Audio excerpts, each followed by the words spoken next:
SSC ও সমমান পরীক্ষা শুরু। প্রশ্ন সহজ হওয়ায় শিক্ষার্থীদের স্বস্তি। সিসি ক্যামেরায় কেন্দ্রে নজরদারি, কোনো অনিয়ম সহ্য না করার হুঁশিয়ারি মন্ত্রীর।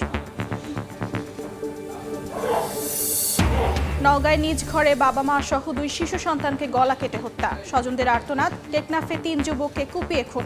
পাহাড় থেকে মরদেহ উদ্ধার, তদন্তে পুলিশ। গ্রাফিতি আঁকা নিয়ে উত্তেজনা। চট্টগ্রামের সরকারি সিটি কলেজে ছাত্রদল শিবিরের ধাওয়া পাল্টা ধাওয়া। আহত 10। পুলিশের হস্তক্ষেপে পরিস্থিতি নিয়ন্ত্রণে। জ্বালানি মন্ত্রীকে নিয়ে মানহানিকর মন্তব্য করায় মামলা। সমন জারি হলেও হাজির হননি জামায়াতের এমপি আমির হামজা। সিরাজগঞ্জের আদালতে গ্রেফতারি পরোয়ানা জারি। এবং গোবর থেকে এলপিজির বিকল্প বায়োগ্যাস তৈরি। বড় পরিসরে চালু হলে চাহিদা পূরণ হবে 83 লাখ পরিবারের। বাড়তি মিলবে জৈব সার।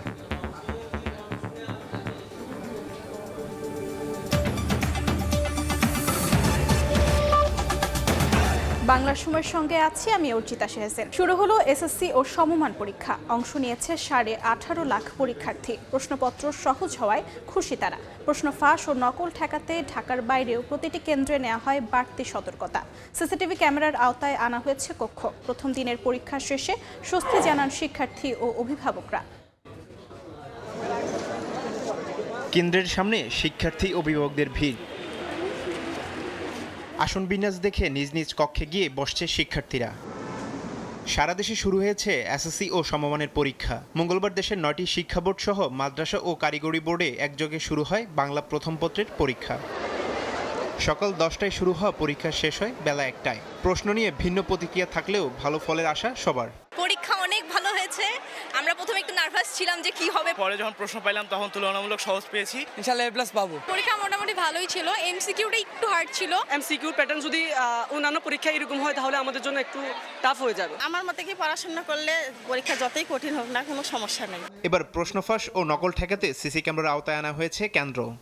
সকল পর্যায়ে সরকারের পক্ষ থেকে এবং আমাদের পক্ষ থেকে সর্বোচ্চ সতর্কতা অবলম্বন করা হয়েছে এবং যেভাবে কেন্দ্র পরিচালনা করা দরকার সেগুলো আমরা আগে থেকে নির্দেশনা দিয়েছি, সেভাবে হয়েছে। নতুন সংযোজন হয়েছে এবার সিসিটিভি। এদিকে বিভিন্ন পরীক্ষা কেন্দ্রে আকস্মিক পরিদর্শন করছেন শিক্ষামন্ত্রী আ.ন.ম এহসানুল হক মিলন। দুপুরে মানিকগঞ্জের সিংড়াইয়ের জয়মন্টপ উচ্চ বিদ্যালয় ও শাহরাইল উচ্চ বিদ্যালয় কেন্দ্রে উপস্থিত হয়ে বিভিন্ন পরীক্ষা কক্ষ ঘুরে দেখেন তিনি। আগামী 20 মে শেষ হবে এসএসসি পরীক্ষা লিখিত পরীক্ষা, আর ব্যবহারিক পরীক্ষা শেষ হবে 14 জুন। তারিফ রহমান, সময় সংবাদ। আকস্মিক পরিদর্শনে এসে মানিকগঞ্জে এসএসসি পরীক্ষার কেন্দ্র ঘুরে দেখাচ্ছেন শিক্ষামন্ত্রী আ.ন.ম এহসানুল হক মিলন। দুপুরে সিংগাইর জয়মন্টপ উচ্চ বিদ্যালয় ও শাহরাইল উচ্চ বিদ্যালয় কেন্দ্রে উপস্থিত হন তিনি। কেন্দ্র সচিব, শিক্ষক ও দায়িত্বরত কর্মকর্তাদের সঙ্গে কথা বলেন। এরপর পরীক্ষার কক্ষ ঘুরে দেখেন ও পরিবেশ, শৃঙ্খলা ও নকলমুক্ত অবস্থা নিশ্চিত করার বিষয়ে খোঁজখবর নেন। নওগাঁয় বাবা মা ও 2 শিশু সন্তানকে গলা কেটে হত্যা করেছে দুর্বৃত্তরা। লুট করে নিয়ে গেছে নগদ 2.5 লাখ টাকা ও 4 ভরি স্বর্ণালংকার। জমি সংক্রান্ত বিরোধের জেরে এই হত্যাকাণ্ড বলে দাবি স্বজনদের। এ ঘটনায় সন্দেহভাজন 8 জনকে আটক করেছে পুলিশ।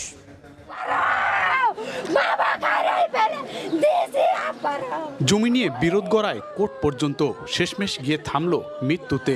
একসঙ্গে পরিবারের 4 সদস্যকে হারিয়ে শোকার্ত স্বজনরা। মঙ্গলবার ভোরে নওগাঁর নিয়ামতপুরে ছেলে হাবিবুর রহমানের ঘরের দরজার সামনে রক্ত দেখতে পান বৃদ্ধ নমির হোসেন। ভেতরে ঢুকে দেখেন খাটে পড়ে আছে ছেলে, বউ, নাতি ও নাতনির গলা কাটা মরদেহ। খোয়া গেছে গরু বিক্রি নগদ 2.5 লাখ টাকা ও 4 ভরি স্বর্ণালংকার। এ সময় দেয়ালে হুমকি সম্বলিত লেখাও দেখতে পান তিনি। স্বজনদের দাবি, বোনের সঙ্গে জমি সংক্রান্ত বিরোধের জেরে পরিকল্পিতভাবে ঘটানো হয়েছে এই হত্যাকাণ্ড। নৃশংসভাবে মেরে ফেলেছে এবং দুধের বাচ্চা করে রেহাই দিনি। শত্রুতা আগে থেকে যুদ্ধ মিলে এলে কেস ফেস আকার চলে ভাই বোনের ভিতর। এই জমি জমা নিয়েই আমার বোন জামাইকে তারা আর পরিবার সকলকে হত্যা করেছে। তাদের বংশ নির্বংশ করবো আর জমিগুলো হরি লুট করে খাবো। খবর পেয়ে পুলিশ মরদেহ উদ্ধার করে ময়না তদন্তের জন্য মর্গে পাঠায়। রহস্য উদ্ঘাটনে শুরু হয়েছে তদন্ত করছি। তদন্ত শেষ না হওয়া পর্যন্ত আমরা কিছুই বলতে পারছি না এই সময়। আমরা একাধিক টিম কাজ করছি। নিহতদের মধ্যে হাবিবুরের ছেলে পারভেজ ইসলাম 10 বছর এবং মেয়ে সাদিয়া রহমানের বয়স ছিল 3 বছর। এমআর রকি, সময় সংবাদ, নওগাঁ। কক্সবাজারের টেকনাফের দুর্গম পাহাড় থেকে ৩ জনের মরদেহ উদ্ধার করা হয়েছে। তাদের শরীরে ধারালো অস্ত্রের আঘাতের চিহ্ন ছিল বলে জানিয়েছেন স্থানীয় জনপ্রতিনিধি। আর পুলিশ বলছে নিহত ৩ জনই ডাকাত ও মানব পাচারকারী চক্রের সদস্য। সোমবার রাতে রবিউল আলমকে ডেকে নিয়ে যান মুজিবুল্লাহ। মঙ্গলবার সকালে পাহাড়ে ছেলের লাশ পড়ে থাকার খবর পান বাবা রুহুল আমিন। কক্সবাজারের টেকনাফের উত্তর শিলখালী এলাকার দুর্গম পাহাড়ি অঞ্চল থেকে রবিউল আলমের সঙ্গে উদ্ধার হয় মুজিবুল্লাহ ও নুরুল বশর প্রকাশে মরদেহ। ঘটনাস্থলে মানব পাচারকারীদের আস্তানা আছে বলে জানায় এলাকাবাসী। স্বাস্থ্য ভাই লাগে, ও বাড়ি থেকে ডেকে নিয়ে গেছে, আমার সাথে চলে এরকম বলে। তারপরে রাতে আর বাড়িতে ফিরিনি, ওনাকে কল দিয়েও পাওয়া যায়নি। এরপরে সকালে লাশ পাইছি আর কি। অপহরণ চক্র এবং মানব পাচারকারী এই দুইটা চক্র আমাদের বাহারছড়াতে সন্ধ্যার পরে কোনো স্থানীয় মানুষ বাড়ি থেকে বাইরে হতে পারে না। পুলিশ বলছে নিহত ৩ জনই চিহ্নিত ডাকাত ও মানব পাচারকারী চক্রের সদস্য।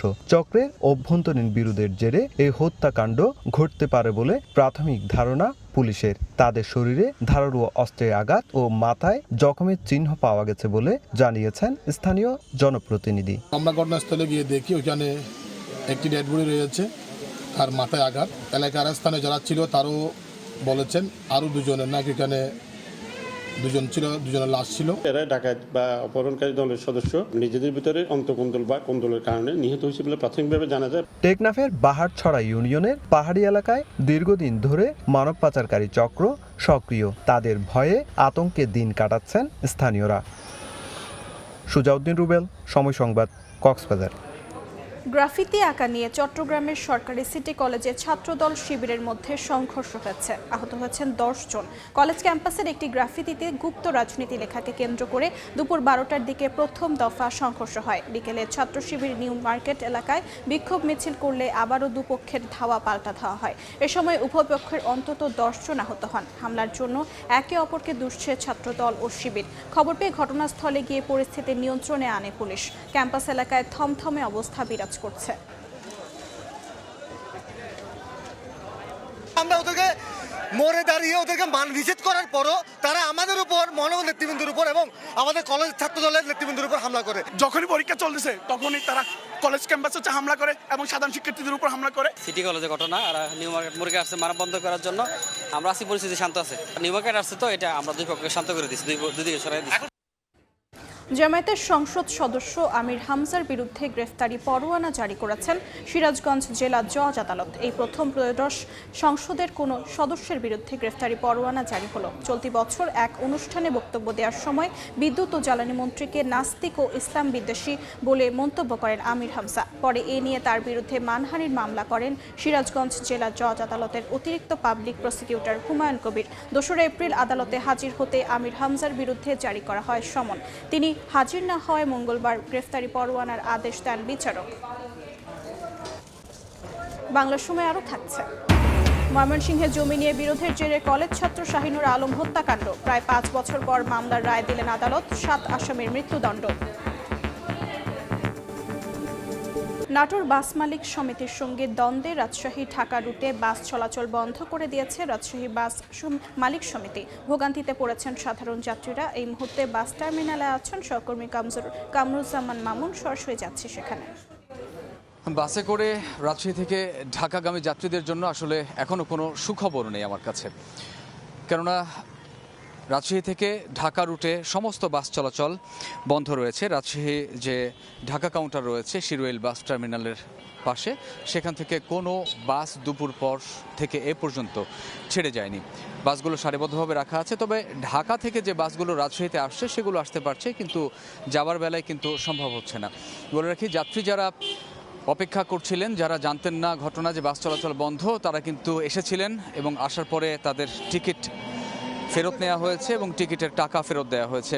আর নতুন করে কোনো টিকিট এখন পর্যন্ত বিক্রি করা হচ্ছে না। কতক্ষণ নাগাদ আসলে এই যে বাস মালিক সমিতির যে দ্বন্দ্ব, এই দ্বন্দ্ব কতক্ষণ নাগাদ সমাধান হবে সেটির আসলে সঠিক তথ্য বাস সংশ্লিষ্ট বা যারা আছেন বা পরিবহন মালিক যারা রয়েছেন তারা আসলে কেউ নিশ্চিত করে বলতে পারছেন না। বিকল্প রুট ব্যবহার করে ঢাকা যাওয়ার চেষ্টা করা হয়েছিল দুপুরের দিকে, বাঘা লালপুর এই রুট দিয়ে, কিন্তু সেখানেও আসলে বাধা থাকায় শেষ পর্যন্ত সেই রুটও পরিহার করতে হয়েছে। বলে রাখি যে ট্রেনে যাওয়ারও কোনো উপায় নেই, কেননা ট্রেনের টিকিট 7 দিন আগে অনলাইনে ছাড়া হয় এবং যেদিন যাত্রা সেই যাত্রা দিনের কিন্তু কোনো টিকিট পাওয়া যায় না অনলাইনে, সবগুলোই বুকিং হয়ে থাকে। এই কারণে অনেক বাস যাত্রী যাদের যাওয়াটা খুবই জরুরি ঢাকায়, তারা রেল স্টেশনে যে টিকিট সংগ্রহের চেষ্টা করেছেন কিন্তু সেখান থেকে ব্যর্থ হয়ে ফিরে এসেছেন। যারা সাময়িক কাজে রাজশাহী শহরে এসেছিলেন তারা পড়েছেন বিপাকে। তারা মূলত এখান থেকে হোটেল ভাড়া করে সেখানে রাত্রি যাপন করবেন বা তারা অপেক্ষা করছেন যে কতক্ষণ নাগাদ এই যে জটিলতা তৈরি হয়েছে সেটি সমাধান হয়। তো বলে রাখি যে শত শত যাত্রী যারা প্রতিদিন রাজশাহী থেকে রাজধানীর উদ্দেশ্যে রওনা দেন তারা বিড়ম্বনায় পড়েছেন, তারা বিপাকে পড়েছেন এবং পরিবহন খাতেও বড় ধরনের একটি লোকসানের আশঙ্কা করছেন পরিবহন মালিকরা। এবং এখন পর্যন্ত যে অবস্থা এখানে দেখছি তাতে নতুন করে কোনো টিকিট বিক্রি হচ্ছে না এবং যাত্রী যারা রয়েছেন বাসে করে যাওয়ার জন্য যারা আসছেন তারা যেতে পারছেন না এবং ট্রেনে আরও নতুন করে কারো যাওয়ার কোনো বুদ্ধি নেই। তো আসলে নিরুপায় হয়ে ব্যক্তিগত গাড়ি ছাড়া এখন ঢাকাতে যাওয়ার রাজশাহী থেকে আর কোনো উপায় নেই। এতটুকুই ছিল আমার কাছে রাজশাহী থেকে সবশেষ তথ্য। যুক্ত ছিলাম রাজশাহীতে। এলপিজি সিলিন্ডারের দাম বৃদ্ধিতে সংকট মোকাবেলায় বিকল্প হতে পারে বায়োগ্যাস।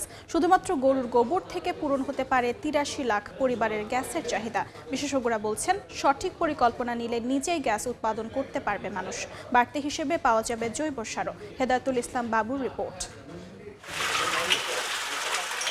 সর্বশেষ এলপিজি গ্যাসের দাম বৃদ্ধির পর অনেকে দুশ্চিন্তায় পড়লেও নির্ভর গাইবান্ধার গৃহিণী মৌসুমী বেগম। গোয়ালের গরুর গোবর থেকে নিজের তৈরি বায়োগ্যাসে রান্না করছেন তিনি। পাতলি কাদি হয় না, অতটা পরিশ্রম করা লাগে না। মাটির চুলা আছে, এটাতে অনেক সুবিধা আছে, সময় বাঁচে, বিদ্যুৎ বিল বাঁচে। বিশ্বব্যাংকের অর্থায়নে ও পিকেএসএফ এর কারিগরি সহায়তায় 8 থেকে 20 হাজার টাকা ভর্তুকি দিয়ে গ্রামে গ্রামে সাধারণ মানুষকে বায়োগ্যাসে উদ্বুদ্ধ করছে বেসরকারি সংগঠন এসকেএস ফাউন্ডেশন। গভর্নমেন্টও এইরকম যদি ছোট ছোট ভর্তুকি দিয়ে প্রান্তিক পর্যায়ে মানুষকে এই সাপোর্টটা দেয় তাহলে দেখবেন যে এটা ব্যাপক মানুষ। এলপিজি সিলিন্ডারের চাপ কমাতে এবং বৈদেশিক মুদ্রা সাশ্রয়ে বাড়ি বাড়ি এমন বায়োগ্যাস উৎপাদনের পরামর্শ সচেতন মহলের। বড় বড় খামার করছে, গরুর খামার যাদের আছে বা মুরগির খামার, যেটাই করুক, এদেরকে প্রত্যেকে বাধ্যতামূলকের মধ্যে আনতে হবে। মাত্র 40 থেকে 45 হাজার টাকা খরচ করে 3 থেকে 4টি গরুর গোবর থেকে একটি ছোট পরিবার অনায়াসে 2টি চুলা ব্যবহার করতে পারে। সংশ্লিষ্টরা বলছেন একটি গরু দৈনিক 10 থেকে 15 কেজি গোবর দেয়। 2 থেকে 3টি গরুর গোবর থেকে এক পরিবারের রান্নার জন্য যথেষ্ট গ্যাস পাওয়া সম্ভব বায়োগ্যাস প্ল্যান্ট থেকে। এলপিজি গ্যাসের প্রতি কমাতে পারবো, পাশাপাশি আমরা বাই প্রোডাক্ট হিসেবে যে জৈব সার পাওয়া যায় সেটিও আমাদের পরিবেশ বান্ধব। প্রাণী সম্পদ অধিদপ্তরের তথ্য বলছে দেশে গরুর সংখ্যা 2.5 কোটি, যেখান থেকে প্রায় 83 লাখ ছোট পরিবারের রান্নার গ্যাসের যোগান দেয়া সম্ভব। হেদায়েতুল ইসলাম বাবু, সময় সংবাদ, গাইবান্ধা। বন্ধ থাকা পাটকলগুলো ইজারার মাধ্যমে পুনরায় চালু করা হবে জানিয়েছেন বস্ত্র ও পাট প্রতিমন্ত্রী মোহাম্মদ শরীফুল আলম। সকালে নরসিংদীর পলাশে কো অপারেটিভ জুট মিলস ও বাংলাদেশ জুট মিল পরিদর্শন শেষে কথা বলেন তিনি। আমাদের কমিটমেন্ট অনুযায়ী এই মিলগুলোকে চালু করা, সেই কারণেই আজকে আসা, সরজমিনে দেখা। এটার টেন্ডার প্রক্রিয়া চলমান আছে, ইউআই হয়ে গেছে। প্রাথমিকভাবে এটা মন্ত্রণালয়ে চূড়ান্ত প্রস্তাবনা যাবে, তারপরে আমরা এটা প্রাইভেট সেক্টরে এই মিলটাকে চালু করার জন্য আমরা প্রক্রিয়া শুরু করেছি এবং সেটা আমরা দ্রুত সময়ে কিভাবে বাস্তবায়ন করা যায়। ময়মনসিংহে জমি নিয়ে বিরোধের জেরে কলেজ ছাত্র শাহিনুর আলম হত্যা মামলায় প্রায় 5 বছর পর রায় দিলেন আদালত। এতে 7 আসামিকে মৃত্যুদণ্ড দেওয়া হয়েছে। দুপুরে জেলা ও দায়রা জজ আদালতের বিচারক মোহাম্মদ জাকির হোসেন এই রায় দেন। মামলার বিবরণী থেকে জানা যায়, নিখোঁজের 5 দিন পর 2021 সালের 5 জুন তারাকান্দার একটি সেপটিক ট্যাঙ্ক থেকে উদ্ধার করা হয় শাহিনুর আলমের মরদেহ। এ ঘটনায় তারাকান্দা থানায় মামলা করেন নিহতের ভাই সালেম মিয়া। পরে হত্যায় জড়িত 9 জনকে গ্রেফতার করে পুলিশ। দীর্ঘ শুনানি ও সাক্ষ্য প্রমাণ শেষে হত্যাকাণ্ড প্রমাণিত হওয়ায় 7 আসামির মৃত্যুদণ্ডের আদেশ দেন আদালত। আর হত্যাকাণ্ডে সহায়তার অভিযোগে 2 নারীকে দেয়া হয় 7 বছরের কারাদণ্ড। বাংলার সময় আরও থাকছে। অনলাইন জুয়ার ভয়াল থাবা শহর থেকে গ্রামে, বিভিন্ন অ্যাপে রাতারাতি ধনী হওয়ার প্রলোভন। রংপুরে লোভে পড়ে নিঃস্ব অনেকে, কঠোর ব্যবস্থার সঙ্গে সচেতনতার তাগিদ। নারায়ণগঞ্জ থেকে অপহৃত শিশু 2 দিন পর গাইবান্ধা থেকে উদ্ধার করেছে পুলিশ। সকালে ফুলছড়ি এলাকা থেকে শিশুটিকে উদ্ধার করা হয়। পুলিশ জানায় শনিবার সন্ধ্যায় রূপগঞ্জের পূর্বাচল 12 নম্বর সেক্টরে মাইশাকে দোকান কর্মচারী শান্ত ঘুরতে নিয়ে যাওয়ার কথা বলে অপহরণ করে। অনেক খোঁজাখুঁজির পর তাকে না পেয়ে রোববার থানায় মামলা করেন শিশুটির বাবা শ্যামল মিয়া। পরে তথ্য প্রযুক্তির সহায়তায় অভিযান চালিয়ে শিশুটিকে উদ্ধার ও অপহরণকারী শান্তকে গ্রেফতার করা হয়। বাগেরহাটে অস্ত্র ও গুলিসহ সুন্দরবনের বনদস্যু ছোট সুমন বাহিনীর এক সদস্যকে আটক করা হয়েছে। সকালে কোস্টগার্ড মিডিয়া কর্মকর্তা জানান, সোমবার রাতে অপারেশন ম্যানগ্রোভ শিল্ড এর আওতায় রামপাল থানার সুকদারা বাজার এলাকায় অভিযান চালানো হয়। এ সময় ছোট সুমন বাহিনীর second in command Abdus Samad মোল্লাকে আটক করে কোস্টগার্ড। উদ্ধার হয় তার সঙ্গে থাকা 1 নলা বন্দুক, এয়ারগান ও 2 রাউন্ড তাজা কার্তুজ। গাইবান্ধায় অতিরিক্ত দামে সয়াবিন তেল বিক্রি ও মেয়াদোত্তীর্ণ নারকেল তেল রাখার দায়ে 2টি প্রতিষ্ঠানকে জরিমানা করা হয়েছে। দুপুরে শহরের পূর্বপাড়া এলাকায় অভিযান চালায় RAB 13। এ সময় মেয়াদোত্তীর্ণ নারকেল তেল সংরক্ষণের দায়ে একটি দোকান মালিককে 8,000 টাকা জরিমানা করে ভ্রাম্যমাণ আদালত। পাশাপাশি মজুদ রাখা তেল ফেলে দেওয়া হয়। একই সময় নতুন ব্রিজ রোডে অতিরিক্ত দামে সয়াবিন তেল বিক্রির অভিযোগে আরেক দোকান মালিককে 10,000 টাকা জরিমানা করা হয়। শহর থেকে গ্রামে অনলাইন জুয়ার ভয়াল থাবা। বিভিন্ন অ্যাপে দেয়া হচ্ছে রাতারাতি ধনী হওয়ার প্রলোভন। রংপুরে লোভে পড়ে নিঃস্ব হচ্ছেন অনেকে। বিশেষজ্ঞরা বলছেন, পরিস্থিতি নিয়ন্ত্রণে কঠোর আইন প্রয়োগের পাশাপাশি সবাইকে আরও সচেতন হতে হবে। শাকিল মাহমুদের ছবিতে নাজমুল ইসলাম নিশাতের রিপোর্টে বিস্তারিত। 100 টাকা ডিপোজিটে 699 টাকা বোনাস। সামাজিক যোগাযোগ মাধ্যমে ঘুরছে অনলাইন জুয়ার শত শত অ্যাপ, যেখানে প্রলোভন থাকছে রাতারাতি ধনী হওয়ার সহজ উপায়। নগর থেকে প্রত্যন্ত গ্রামে স্মার্টফোন আর প্রযুক্তির সহজলভ্যতায় এই নেশায় এখন আসক্ত নানা বয়সী মানুষ। নাম প্রকাশ না করার শর্তে এমন কয়েকজনের সঙ্গে কথা বলে জানতে পারি, চাইলেও এই ফাঁদ থেকে বের হতে পারছেন না তারা। কেউ ধ্বংস করেছেন ব্যবসা প্রতিষ্ঠান, জমানো টাকা, অনেকে ঋণের জালে জর্জরিত। লাভের জন্য খেলি, আর এভাবে খেলতে খেলতে মনে করেন যে 5-7 লক্ষ টাকার মতো লস করছি। কালকে আমার লাভ হলো, আজকে আমি আবার খেলতেছি। এভাবে কিন্তু দেখছি অনেকেই ধ্বংস হচ্ছে। রংপুরের রবার্টসনগঞ্জ এলাকার এই তরুণ অনলাইন জয়ে আসক্ত হয়ে সর্বস্ব হারিয়ে সিদ্ধান্ত নেন আত্মহত্যার। পরিবারের সহযোগিতায় সেই পথ থেকে ফিরতে পারেন, তবে অনেকেই শেষ পর্যন্ত ফিরতে পারেননি। একবেলা দুজনের মানুষের কথাগুলো শুনতেছি, তারপর আমাকে ধার ঋণ শোধ করতে হচ্ছে। এগুলো এত কষ্ট যে করতেছি, কিসের জন্য করতেছি? একটা ভুলের কারণে। ভুলটা আমার কি ছিল? এই জুয়াটা খেলা। এই সকল সামাজিক নেতিবাচক কালচারগুলো থেকে যদি আমরা নিজেদেরকে বের করে নিয়ে আসবার জন্য আমরা কার্যকর পন্থা আবিষ্কার না করি, তাহলে আসলে এই সমাজ দিনকে দিন অন্ধকারের গভীরে নিপতিত হবে। 2024 সালের এক গবেষণায় দেখা গেছে, বাংলাদেশে 50 লাখের বেশি মানুষ অনলাইন জুয়ায় আসক্ত। এই সংখ্যা 2027 সালের মধ্যে 2 কোটির বেশি ছাড়াতে পারে। ক্রিমিনালকে আইডেন্টিফাই করলাম, তাকে ধরলাম এবং তার অ্যাকাউন্টে বিপুল পরিমাণ আমরা পেলাম, লেনদেনের তথ্য পেলাম। তাকে যখন আদালতে সোপর্দ করা হয় সকালবেলা, বিকালবেলায় জামিনযোগ্য ধারার কারণে সে বের হয়ে চলে যায়। প্রযুক্তিবিদদের পরামর্শ, নেটওয়ার্ক ব্লক সহ অনলাইন জুয়ার সাইট থেকে অর্থ লেনদেন বন্ধে কার্যকরী পদক্ষেপ নিতে হবে। কিছু অ্যাপস তৈরি করা যেতে পারে সফটওয়্যারটা দ্বারা, যেগুলো আনওয়ান্টেড ওয়েবসাইট সেগুলোকে ব্লক করে দিবে। গুগল ট্রেন্ডের তথ্য বলছে, দেশের সবথেকে বেশি অনলাইন জুয়ার অ্যাপ ব্যবহারকারীর সংখ্যা রংপুর বিভাগে এবং সবথেকে কম সিলেটে। নাজমুল ইসলাম নিশাত, সময় সংবাদ, রংপুর। দীর্ঘদিন ধরে লালমনিরহাট সদর হাসপাতালে বন্ধ র্যাবিস ভ্যাকসিন সরবরাহ। এ কারণে জেলায় জলাতঙ্কের রোগীর বাড়লেও মিলছে না সরকারি বিনামূল্যের ওষুধ। বাইরে থেকে কিনতে অতিরিক্ত অর্থ ব্যয় করতে হচ্ছে তাদের। আমিনুল ইসলামের ছবিতে সুফিয়ান আল হাসানের রিপোর্ট। এটি লালমনিরহাট সদর হাসপাতাল। আধুনিক চিকিৎসার সব সুবিধা থাকলেও বর্তমানে হাসপাতালটিতে দেখা দিয়েছে জলাতঙ্কের টিকার সংকট।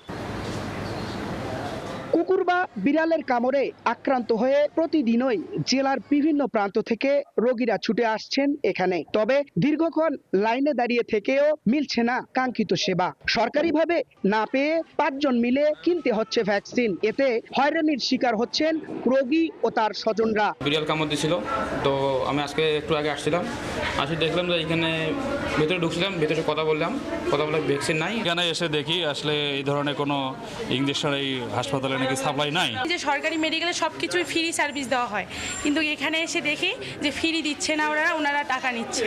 এদিকে হাসপাতাল কর্তৃপক্ষের দাবি দীর্ঘ সময় ধরে সরবরাহ বন্ধ থাকায় চরম বিপাকে তারাও, বাজেট স্বল্পতায় কর্তৃপক্ষও নিরুপায়। এই ভ্যাকসিনটা আমরা আমাদের চাহিদা অনুযায়ী দিচ্ছি কিন্তু পাচ্ছি না, কারণ তারা একটা যে প্রজেক্টের মাধ্যমে এটা ক্রয় করতো সেই প্রজেক্টটা বাতিল হয়ে গেছে। এটা নিজস্ব ব্যবস্থাপনায় ক্রয় করার জন্য আমাদের নির্দেশনা আছে, কিন্তু নিজস্ব ক্রয় করার জন্য যেটা বাজেট, এই বাজেট সর্বদা হার কারণে আমরা ক্রয় করতে পারতেছি না। হাসপাতাল কর্তৃপক্ষের দেয়া তথ্য মতে প্রতি সপ্তাহে বিভিন্ন এলাকা থেকে অন্তত 500 জন রোগী বহির্বিভাগে ভ্যাকসিন নিতে ভিড় করেন। সুফিয়ান আল হাসান, সময় সংবাদ, লালমনিরহাট। ঠাকুরগাঁয়ে খামারে বিষ প্রয়োগ করে 3000 ব্রয়লার মুরগি মেরে ফেলার অভিযোগ উঠেছে। সোমবার সকালে সদর উপজেলার ভেলারহাট খেকিডাঙ্গা গ্রামে খামারে গিয়ে মুরগি মরে পড়ে থাকতে দেখেন মালিক আবু সাইদ। একসঙ্গে প্রায় 3000 মুরগি মারা যাওয়ায় দিশেহারা তিনি। মঙ্গলবার সকালে সাইদ দাবি করেন পূর্ব শত্রুতার জেরে বিষ প্রয়োগে মুরগিগুলো মেরে ফেলা হয়েছে। তার খামারের 3টি শেডে প্রায় 7500 ব্রয়লার মুরগি ছিল। প্রতি বছরই ভাঙনের শিকার হয় কুড়িগ্রামের ব্রহ্মপুত্র, ধরলা সহ বিভিন্ন নদী পাড়ের মানুষ। সেজন্য বর্ষার আগেই অরক্ষিত পাড় সুরক্ষিত করার দাবি তাদের। অবশ্য আগামী বর্ষায় ভাঙন মোকাবেলায় প্রস্তুতি নেয়ার আশ্বাস পানি উন্নয়ন বোর্ডের। বাদশা সৈকতের পাঠানো তথ্য ও জামিল মিয়ার ছবি নিয়ে রিপোর্ট। বর্ষা মৌসুম আসলেই উজানের ঢলে কুড়িগ্রামের প্রধান 5 নদ নদীতে ভাঙন দেখা দেয়। সে সময় ঘরবাড়ি সরানোর সময়টুকুও পান না নদীপাড়ের বাসিন্দারা। বছরের পর বছর ধরে ভাঙনে নদীগর্ভে বসতভিটা ও জমি চলে গেলেও রোধে নেই সরকারি কোনো উদ্যোগ। 500 বাড়ির মতন আজকে শেষ হয়ে গেছে ভাঙিচুরি। পানি হইলে যে কুম্বলা ভাঙি যায়, কোলাই যাবো না যাবো না ভাসি যাবো তা কর হয়নি। এই অবস্থায় অরক্ষিত পাড়ের 19টি পয়েন্টে ভাঙন রোধে 1 লাখ জিও ব্যাগ বরাদ্দ চাওয়া হয়েছে বলে জানিয়েছে স্থানীয় পানি উন্নয়ন বোর্ড। জিও ব্যাগ আমরা বরাদ্দ পেলে আমরা দ্রুত টেন্ডারের মাধ্যমে সাপ্লাই নিয়ে নিব এবং যেখানে যখন প্রয়োজন হবে সেভাবে ব্যবস্থা নিতে পারবো। পানি উন্নয়ন বোর্ডের তথ্য মতে জেলার উপর দিয়ে প্রবাহিত 16 নদ নদীর মধ্যে ভাঙন প্রবণ 5টির দুপারের 308 কিলোমিটার অরক্ষিত হয়ে পড়ে আছে। সময় সংবাদ, কুড়িগ্রাম। জনদুর্ভোগ কমাতে জলবদ্ধতা নিরসনে চট্টগ্রামের সিটি কর্পোরেশনে নগরীর 41টি ওয়ার্ড জুড়ে চলছে ক্রাশ প্রোগ্রাম। সকালে কর্মসূচির অংশ হিসেবে নগরীর বাকুলিয়া এলাকায় নালাখাল পরিষ্কার ও মাটি উত্তোলন করা হয়। সরেজমিনে কাজ পরিদর্শনের পাশাপাশি নালা থেকে ময়লা পরিষ্কার করেন city mayor doctor Shahadat Hossain. নগরবাসীকে সচেতন হওয়ার অনুরোধ জানিয়ে মেয়র বলেন, বর্ষার আগে ও বর্ষা মৌসুম জুড়ে এ ধরনের নালাখাল পরিষ্কার কার্যক্রম অব্যাহত থাকবে। নালা এবং খালগুলো ক্লিন করার কারণে 1600 কিলোমিটার নালা আমরা ক্লিন করেছি, আমরা খালগুলো ক্লিন করেছি, যার কারণে গিয়ে আমরা আল্লাহর রহমতে চট্টগ্রামে গত বছর জলাবদ্ধতা 50 থেকে 60% কমিয়ে দিতে পেরেছি ইনশাআল্লাহ। ওই প্রক্রিয়ায় চট্টগ্রামের অন্য যে সার্ভিস ওরিয়েন্টেড অর্গানাইজেশনগুলো আছে সবাই আমাদের সাথে ঐক্যবদ্ধভাবে একসাথে কাজ করেছে। দেখছেন বাংলার সময়। বান্দরবানে ভয়াবহ অগ্নিকাণ্ডে গবাদি পশু সহ 3টি বসতঘর পুড়ে ছাই হয়ে গেছে। রোয়াংছড়ির পুরাতন বাসস্ট্যান্ড এলাকায় রাত 2:30টার দিকে হঠাৎ আগুন দেখতে পান স্থানীয়রা। মুহূর্তেই আগুন চারিদিকে ছড়িয়ে পড়লে এলাকাবাসী ফায়ার সার্ভিসে খবর দেয়। রোয়াংছড়ি ফায়ার সার্ভিসের 2টি ইউনিট প্রায় 1 ঘন্টার চেষ্টায় আগুন নিয়ন্ত্রণে আনে। এ সময় পুড়ে ছাই হয়ে যায় 3টি বসতঘর, একটি গরুর খামার সহ খামারে থাকা 3টি ছাগল ও 3টি গরু।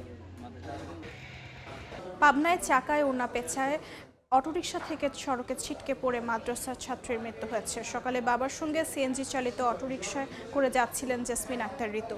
ঈশ্বরদীর পাকশি এলাকায় অটোরিকশার চাকায় ওড়না পেঁচালে পড়ে যান ঋতু। গুরুতর আহত অবস্থায় উদ্ধার করে নেওয়া হয় উপজেলা স্বাস্থ্য কমপ্লেক্সে। সেখানে দাসুরিয়া মদিনাতুল উলুম আলীম মাদ্রাসার শিক্ষার্থী ঋতুকে মৃত ঘোষণা করে চিকিৎসক। এদিকে সকালে মুন্সিগঞ্জের মাওয়া এক্সপ্রেসওয়ের সার্ভিস লেনে পিকআপের চাকা ফাটলে নিয়ন্ত্রণ হারান চালক। গাড়িটি সড়কে উল্টে পড়লে আহত হন 7 আরোহী। এছাড়া রাতে মাওয়ামুখী লেনে রাস্তা পারাপারের সময় গাড়ির ধাক্কায় ছিটকে পড়ে প্রাণ হারান এক ব্যক্তি।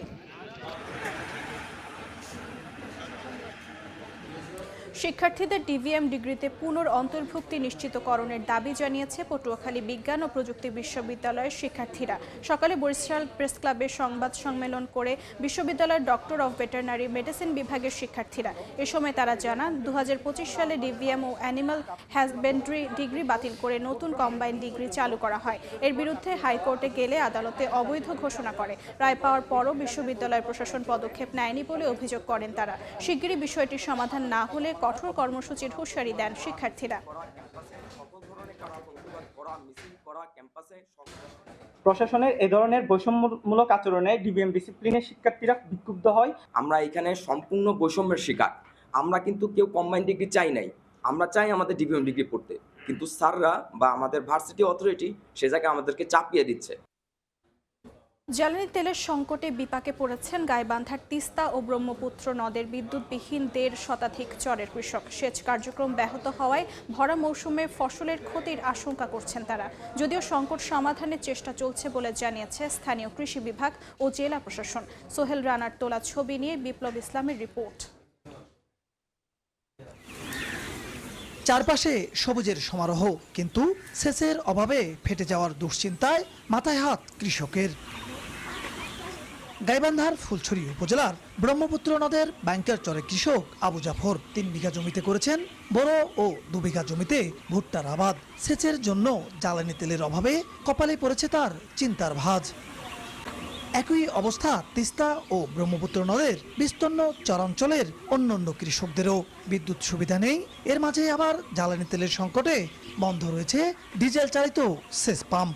এজন্য বেশ কয়েকটি জমিতে দেখা দিয়েছে ফাটল, নষ্ট হয়ে যাচ্ছে ফসল। তেল পাচ্ছি না, আমার আবাদ নষ্ট হয়ে যাচ্ছে। 160 টাকা লিটার তেল, তাও আমরা পাচ্ছি না। সারাদিন গত আসে লাগে লাইন ধরি, তেল নেওয়া 2 লিটার 3 লিটার করি। কি পরিমাণ ডিজেলের চাহিদা সেটা আমরা অলরেডি নিরূপণ করেছি এবং আমাদের ঊর্ধ্বতন কর্তৃপক্ষকে জানিয়েছি। কৃষি ডিপার্টমেন্টের রিলেটেড অফিসার স্টাফদেরকে আমরা প্রতিটা ফিলিং স্টেশনে আমরা দায়িত্ব দিয়েছি, যাতে প্রকৃত কৃষক কেউ যেন এই ডিজেল প্রাপ্তি থেকে বঞ্চিত না হয়। চলতি বছর জেলায় 1,29,000 20 হেক্টর জমিতে বোরো ধান এবং 17,825 হেক্টর জমিতে ভুট্টা সহ বিভিন্ন ফসলের আবাদ হয়েছে। দ্রুত জ্বালানি তেলের সমস্যার সমাধান না হলে ভরা মৌসুমে বাড়ছে ফসলহানির আশঙ্কা, যার প্রভাব পড়বে গোটা জেলার খাদ্য উৎপাদনে। বিপ্লব ইসলাম, সময় সংবাদ, গাইবান্ধা। বাংলার সময়ের শীর্ষ সংবাদগুলো জানিয়ে দিচ্ছি আরেকবার। এসএসসি ও সমমান পরীক্ষা শুরু। প্রশ্ন সহজ হওয়ায় শিক্ষার্থীদের স্বস্তি। সিসি ক্যামেরায় কেন্দ্রে নজরদারি। কোনো অনিয়ম সহ্য না করার হুঁশিয়ারি মন্ত্রীর। নওগাঁয় নিজ ঘরে বাবা মা সহ 2 শিশু সন্তানকে গলা কেটে হত্যা। স্বজনদের আর্তনাদ। টেকনাফে 3 যুবককে কুপিয়ে খুন। পাহাড় থেকে মরদেহ উদ্ধার, তদন্তে পুলিশ। এবং গ্রাফিতি আঁকা নিয়ে উত্তেজনা। চট্টগ্রামের সরকারি সিটি কলেজে ছাত্রদল শিবিরের ধাওয়া পাল্টা ধাওয়া। আহত 10, পুলিশের হস্তক্ষেপে পরিস্থিতি নিয়ন্ত্রণে।